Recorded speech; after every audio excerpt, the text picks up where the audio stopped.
Sarah Patumona Manalu. Saya adalah dosen program studi Teknik Lingkungan Fakultas Teknik Universitas Sumatera Utara.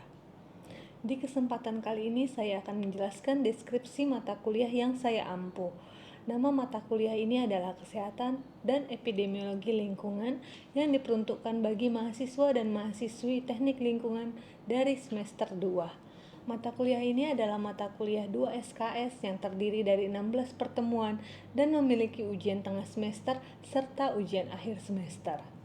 Mata kuliah ini akan membekali mahasiswa dengan pemahaman tentang konsep dasar kesehatan lingkungan, hubungan antara manusia dan lingkungannya, faktor-faktor biologis, fisik, kimia, dan sosial yang mempengaruhi kesehatan, prinsip-prinsip dasar epidemiologi, agen, penyakit, host, dan lingkungan, paparan dan efeknya terhadap kesehatan, serta metode observasional, eksperimental, dan surveillance dalam penelitian epidemiologi. Selain itu, mahasiswa juga akan memahami strategi pengendalian dan pencegahan penyakit serta mampu mengembangkan intervensi berbasis hasil penelitian dan kesehatan lingkungan. Adapun capaian pembelajaran dari mata kuliah ini, setelah mengikuti mata kuliah ini, mahasiswa diharapkan mampu memahami dan menerapkan konsep kesehatan dan epidemiologi lingkungan untuk memecahkan masalah kesehatan lingkungan. Adapun sub CPMK-nya adalah yang pertama adalah menjelaskan pengertian, ruang lingkup, dan tujuan dari kesehatan dan epidemiologi lingkungan. Dan yang kedua adalah menjelaskan faktor-faktor biologis, fisik, kimia, dan sosial yang mempengaruhi kesehatan dan epidemiologi lingkungan. Yang ketiga, menjelaskan metode observasional, eksperimental, dan surveillance dalam penelitian kesehatan dan epidemiologi lingkungan. Yang keempat, menerapkan hasil penelitian untuk pengembangan kebijakan, program, dan intervensi kesehatan lingkungan. Kemudian, bentuk pembelajaran dilakukan secara luring ataupun offline, sehingga dosen dan mahasiswa bertemu di dalam perkuliahan kelas. Adapun metode pembelajaran yang digunakan dalam mata kuliah ini terdiri dari 4 cara, yaitu yang pertama, tatap muka dan daring, melalui kuliah interaktif, diskusi kelas, dan ceramah berbasis kasus. Yang kedua adalah case method dan project based learning. Mahasiswa menyelesaikan studi kasus nyata dalam kelompok. Yang ketiga adalah penugasan terstruktur. Hal ini melalui kuis, tugas individu, dan tugas kelompok berbasis masalah. Dan yang terakhir, evaluasi daring via LMS USU. Hal ini termasuk umpan balik dan pengumpulan tugas.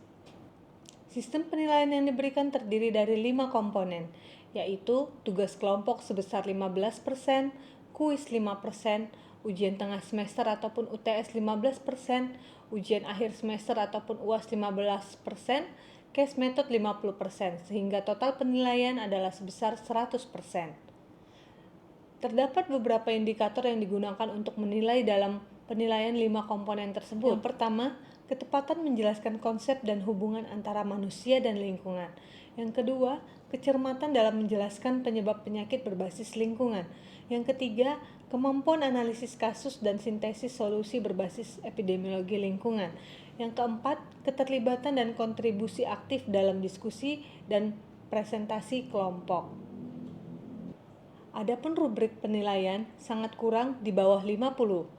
Kurang 50 sampai 59,99, cukup 60 sampai 69,99, baik 70 sampai 79,99, dan sangat baik di atas 80.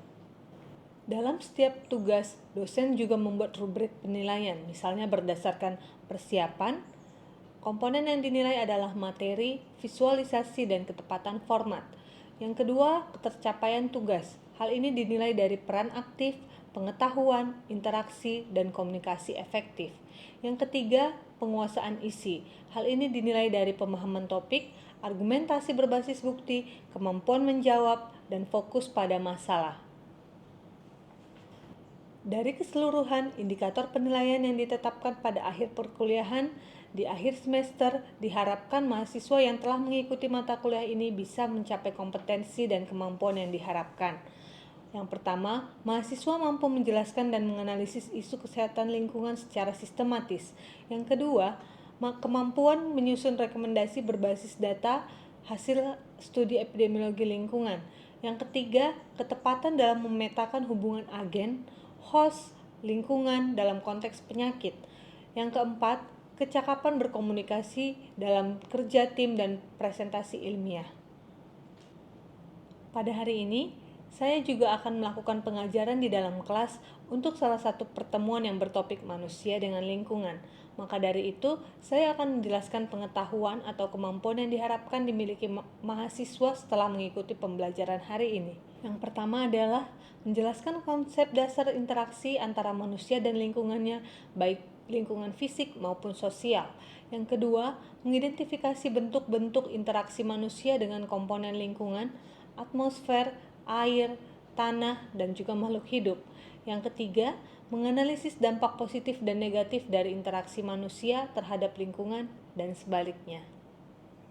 Kemudian, memberikan contoh nyata bagaimana aktivitas manusia mempengaruhi kualitas lingkungan dan kesehatan masyarakat. Dan yang terakhir, mengaitkan interaksi manusia dan lingkungan dengan munculnya permasalahan kesehatan lingkungan seperti pencemaran, penyakit berbasis lingkungan, dan kerusakan ekosistem. Demikian sedikit penjelasan yang bisa saya berikan mengenai deskripsi mata kuliah. Yuk, ikut saya ke kelas. Pagi semuanya. Pagi, Bu. Kabarnya hari ini? Baik, Bu.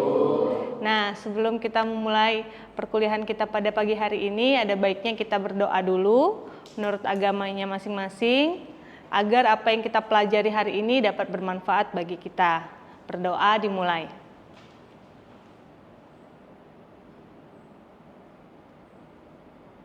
Berdoa selesai.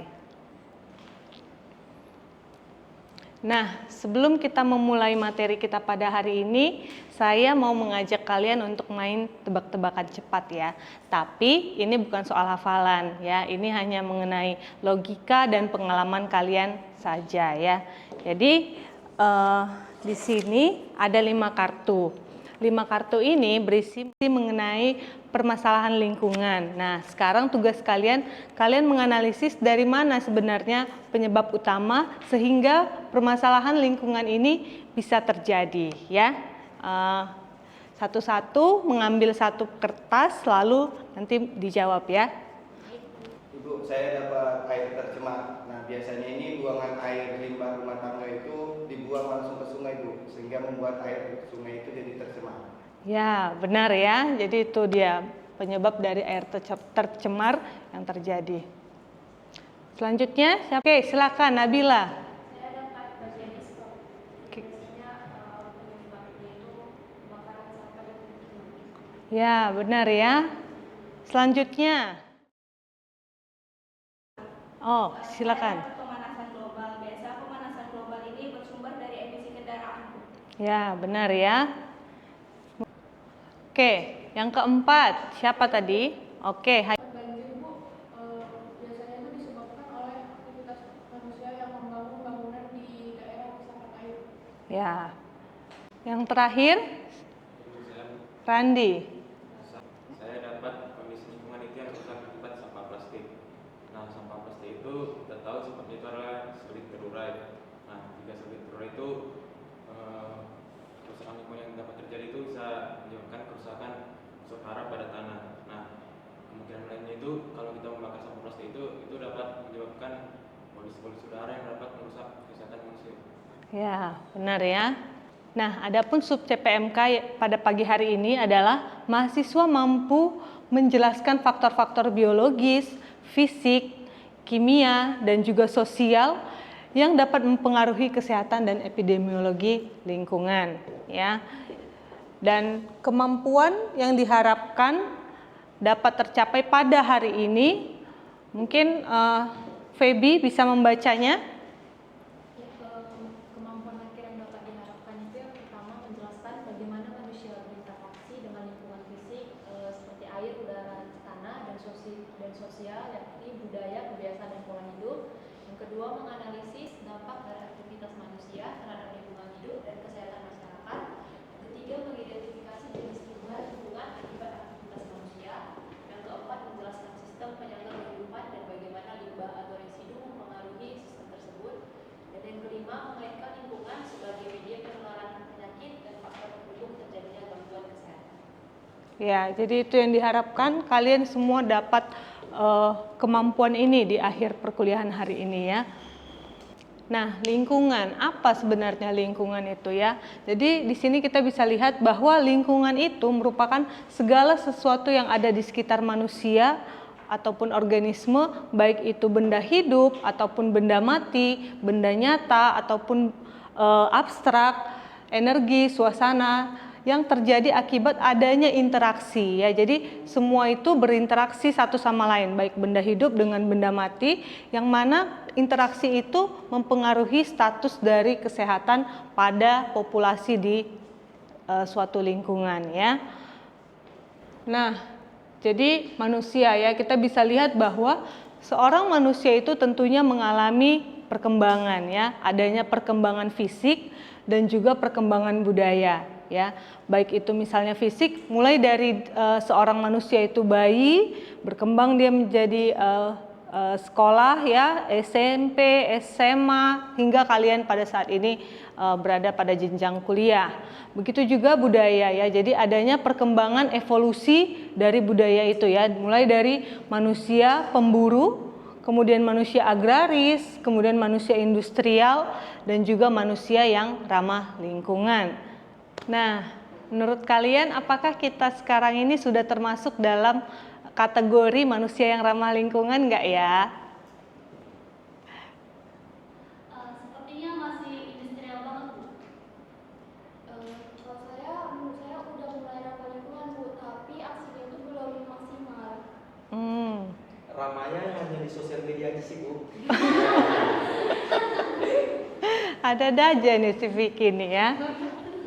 Nah, jadi bisa dilihat ya, di sini perbedaannya ya, manusia pemburu ya. Jadi bagaimana seorang manusia pemburu pada zaman itu ya?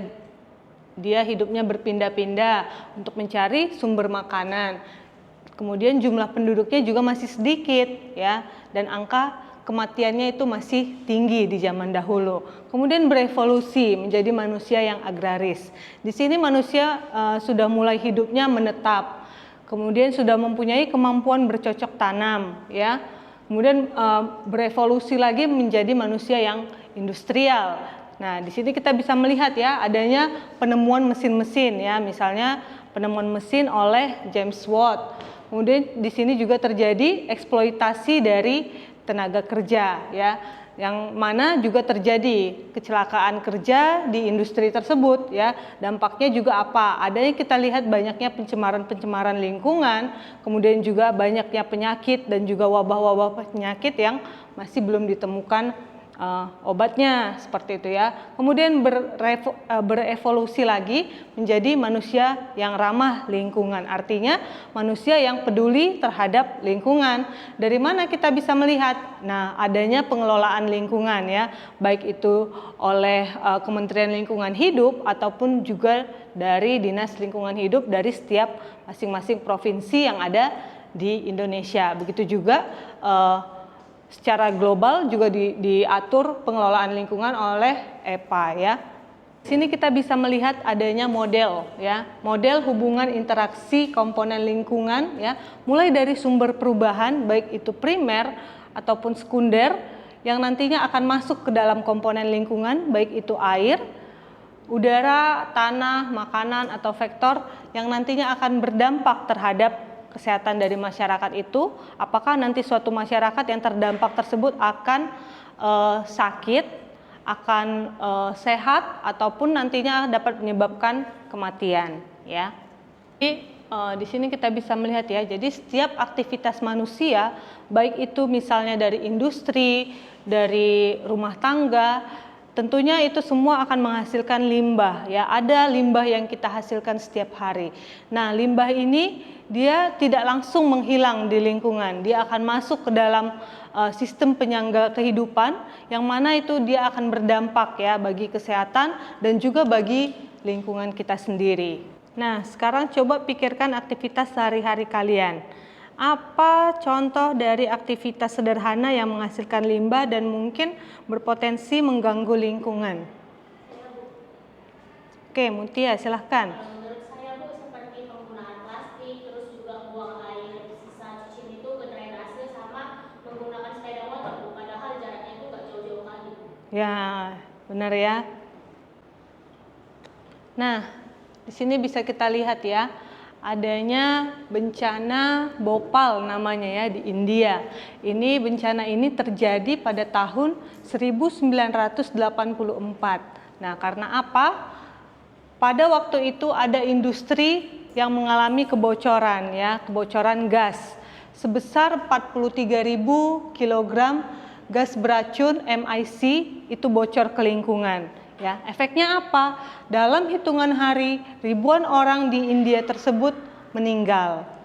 Ya, kita bisa lihat ya foto-foto dari korban Bhopal yang di sana ya. Kita bisa melihat bahwa adanya dampak jangka panjang ya, efek jangka panjang dari bencana tersebut, adanya anak-anak disabilitas ya, kemudian juga para lansia yang berada di penampungan ya, menunggu secercah dari harapan untuk pemulihan dari kondisi kesehatan mereka dan juga lingkungan di Bhopal, India tersebut ya. Apa pelajaran yang bisa kita ambil dari kasus ini? Silakan. Kalau menurut saya Bu, pelajaran yang bisa kita ambil dari kasus Bhopal ini adalah pentingnya pengawasan ketat dari si perusahaan ini supaya tidak terjadi hal-hal yang seperti kasus Bhopal ini Bu. Apalagi di kasus Bhopal ini juga menggunakan bahan kimia yang berbahaya. Selain itu juga harus ada kesiapsiagaan dari perusahaan ini terhadap bencana dan juga terhadap keselamatan si masyarakat agar tragedi seperti ini tuh nggak terulang lagi Bu. Menurut saya gitu. Ya. Kira-kira kita pernah nggak mengalami kasus pencemaran yang serupa di Indonesia? Di sini Bu. Immanuel. Kalau kita bahas kasus yang serupa mungkin kasus Lumpur Lapindo ya, yang mungkin terjadi sekitar tahun 2006 di Sidoarjo, Jawa Timur. Kalau yang pernah saya baca tuh kasusnya itu penyebabnya karena kurangnya pengawasan dari perusahaan tersebut, sehingga ketika mereka membor gas juga muncul lumpur yang naik ke atas permukaan tanah, menyebabkan beberapa rumah desa tenggelam oleh lumpur itu. Bahkan sampai sekarang lumpur itu terus bertambah. Ada lagi nggak ya? Audrey? Yang pernah saya baca juga yang di Sungai Citarum Bu, yang di Jawa Barat. Itu kabarnya sih salah satu sungai yang tercemar di dunia Bu. Jadi kan ada di dunia tuh itu tuh mencerminkan krisis pengolahan air limbah di Indonesia sendiri, dan termasuk hal yang memalukan juga sih Bu. Terus pencemaran di situ pun karena ada industri tekstil yang di dekat sungai itu, dan pencemaran akibat limbah rumah tangga di situ juga Bu. Terus hubungannya sama kesehatan di penduduk di sekitar itu masih menggunakan air sungai itu untuk aktivitas sehari-hari Bu. Jadi sangat menyedihkan gitu. Iya, berbahaya ya. Iya Bu. Oke. Ada lagi? Maisel? Yang paling terkenal kita yaitu yang menjadi pengambilan sendiri, yaitu polusi udara pada saat musim kemarau. Di mana pada saat musim kemarau itu biasanya kualitas udara itu menurun akibat dari asap dari pembakaran lahan dan emisi kendaraan bermotor. Nah, maksudnya polusi ini menyebabkan gangguan pernapasan seperti misalnya ispa, dan juga memperburuk kualitas hidup dari masyarakat setempat. Nah, kasus ini sebenarnya menunjukkan buruknya pengendalian emisi dan juga aktivitas manusia yang kemudian menyebabkan buruknya kesehatan lingkungan. Oke, jadi di sini kita bisa lihat bahwa adanya rantai penularan penyakit yang bersumber dari air limbah dan juga tinja yang berasal dari manusia yang akan masuk melalui media, baik itu air, ya, tanah, ataupun dibawa oleh vektor yang berupa serangga ataupun tikus, dan juga dari tanah yang akan mencemari ataupun mengkontaminasi makanan ya, dan akan berdampak terhadap manusia dan menimbulkan efek kesehatan, baik manusia itu akan nantinya tetap sehat, sakit, ataupun bahkan meninggal dunia ya. Nah, jadi di sini juga kita bisa lihat ya tahapan dari mata rantai kesehatan lingkungan, mulai dari sumber emisi hingga terjadinya efek klinis ya. Jadi paparan dari bahan toksik akan mengganggu ataupun merusak organ target ya, organ sasaran, dan akan menimbulkan efek klinis yang berdampak pada manusia. anak-anak yang status gizinya malnutrisi tentunya memiliki sistem imun yang rendah ya, dia tidak kuat terhadap paparan penyakit ya. Akibatnya apa? Akan meningkatkan resiko ataupun angka kematian dari anak tersebut ya. Jadi malnutrisi juga mengakibatkan status dari ataupun status kesehatannya, energinya lemah gitu ya. Seorang anak dia tidak fokus di dalam menjalani hari-harinya, di sekolah dia juga tidak semangat ya. Nah, malnutrisi ini juga mengakibatkan seorang anak itu tidak mempunyai energi ya, energinya lemah ya. Dampaknya apa? Ketika dia di sekolah, tentunya dia tidak sanggup untuk belajar ya, nggak semangat, dia lemah, dan kemampuan dia di dalam menerima pelajaran juga rendah ya. Orang yang seperti itu tentunya dampaknya jangka panjang ya, dia tidak mempunyai kemampuan untuk bekerja. Dia tidak mampu survive di dunia pekerjaan ya. Dampaknya apa juga? Tentunya akan menurunkan umurnya ya, angka harapan hidupnya juga dia akan rendah seperti itu ya. Dan ini merupakan suatu siklus yang akan terjadi ya. Jadi diperlukan suatu perubahan yang kecil di dalam memutuskan mata rantai kemiskinan dan juga kemampuan dari seseorang itu agar dia mampu untuk lebih baik ke depannya. Nah, jadi tadi kita sudah lihat ya adanya interaksi antara manusia dan lingkungan ya. Nah, di sini ada suatu kasus ya. Jadi seorang anak di sebuah pemukiman padat terkena diare. Ternyata limbah rumah tangga dibuang langsung ke selokan terbuka. Anak ini sering bermain di dekat selokan lalu makan tanpa cuci tangan ya. Sekarang kita mau main aktivitas acak jalur penyakit, lacak ya, lacak jalur penyakit. Sekarang saya mau kita bagi menjadi 2 kelompok ya. Barisan yang ini kelompok 1, barisan yang sana kelompok 2. Kalian diskusikan bagaimana sebenarnya sehingga kondisi anak ini bisa terpapar oleh sumber penyakit ya. Oke, apa udah siap? Ada mungkin yang mau menyampaikan pendapatnya? Oke, kelompok 1 nampaknya udah selesai. Silakan. Kami dari kelompok 1 menyimpulkan kalau rantai penularannya itu dari limbah rumah tangga yang dibuang sembarangan ke selokan. Nah, jadi selokannya itu tercemar, air dan tanahnya itu telah tercemar. Jadi anak yang sering bermain ke selokan tersebut, tangannya itu terkena oleh air dan tanah yang tercemar. Kemudian ketika makan, si anak tersebut lupa cuci tangan sehingga makanan tersebut masuk, sehingga limbahnya itu masuk ke makanan dan ditelan. Kemudian anak tersebut akhirnya terkena diare akibat paparan bakteri dari lingkungan yang tercemar itu. Oke, mungkin kelompok 2 ada pendapat yang berbeda?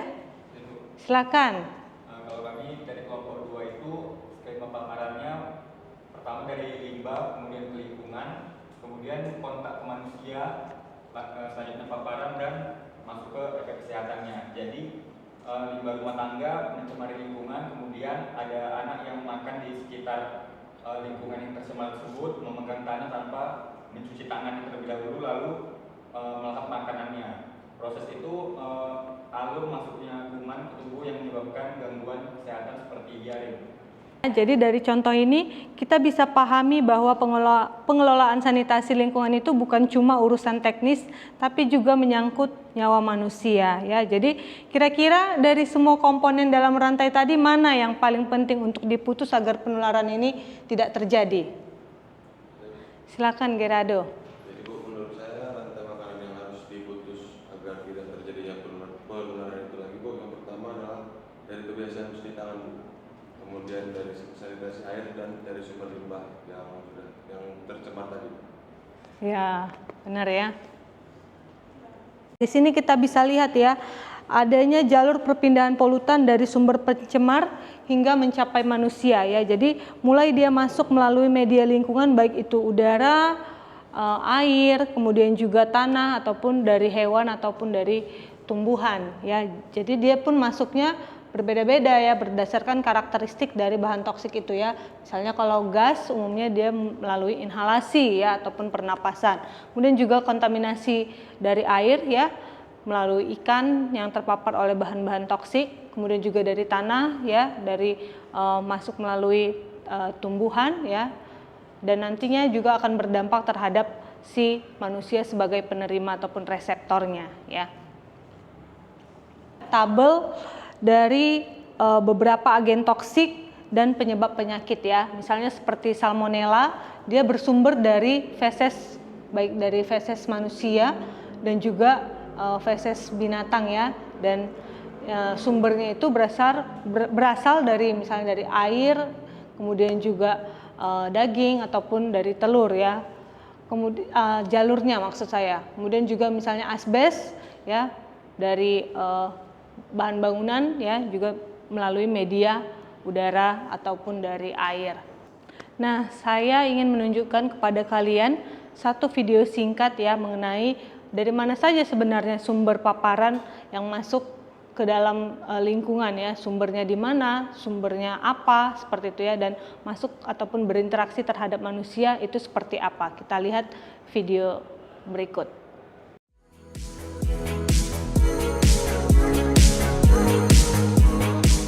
What are pollutants? Pollution is the introduction of harmful materials into the environment, and these harmful materials are called pollutants. Pollutants can take almost any physical form. For example, solid waste like your household trash. But pollution can also be liquid or gas. Chemical pollutants can settle into soil and remain there forever unless the soil is decontaminated or excavated. Pollutants, generally gas or very small particles that enter the air, is air pollution. Sources of outdoor air pollution include industrial output from smokestacks, engine emissions, power generation, accidental release from fossil fuel extraction, and fires, among others. Physical or atmospheric features, such as mountains or temperature inversions, can trap air pollution close to the ground, especially in populated areas. Indoor sources of air pollution may include cigarette smoke or radon, a naturally occurring radioactive gas. Pollutants that enter the surface or groundwater is water pollution. Water pollution is the result of population growth and industrial growth. A source of water pollution that is readily identifiable because it has a definite point where it enters the water is called a point source. Diffuse pollutants, such as those that come from agricultural runoff, urban roadways, and rain, are non-point sources of water pollution. And those are the types of pollutants in about a minute. Nah, jadi kita sudah lihat ya video itu, banyak sekali pintu masuk jika lingkungan tidak kita jaga, tentunya bahan-bahan pencemar tersebut akan masuk ke lingkungan dan merusak sistem penyangga kehidupan kita ya. Oke, sebelum kita akhiri pertemuan kita pada hari ini, saya mau ada aksi dari kalian ya. Coba kalian tuliskan apa saja sebenarnya perbuatan-perbuatan kecil yang sering kalian lakukan sehingga merusak lingkungan. Ya, perbuatan apa aja. Bisa mungkin kalian tulis di notes HP kalian ataupun juga di selembar kertas. Kira-kira perbuatan kecil yang sering sekali kalian lakukan di dalam kehidupan kalian, yang mana perbuatan itu merusak lingkungan tanpa kalian sadari. Sekarang coba ganti kebiasaan itu dengan satu tindakan sederhana yang lebih ramah lingkungan.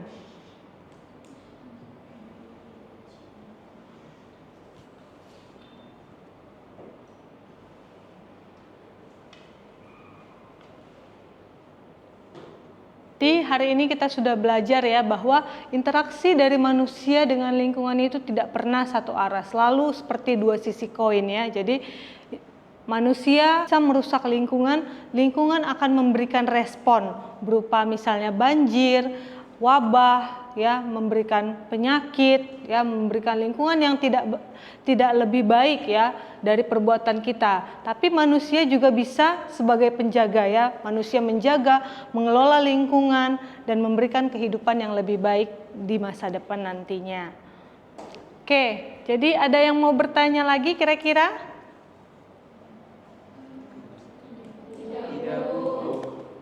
Oke, jadi jika tidak ada, saya senang hari ini capaian dari pembelajaran kita sudah tercapai ya. Jadi jangan lupa bahwa ilmu lingkungan itu bukan untuk dihafal, tapi untuk dilakukan. Ya, sampai bertemu di pertemuan kita minggu depan. Jaga kesehatan dan juga jaga lingkungan. Terima kasih.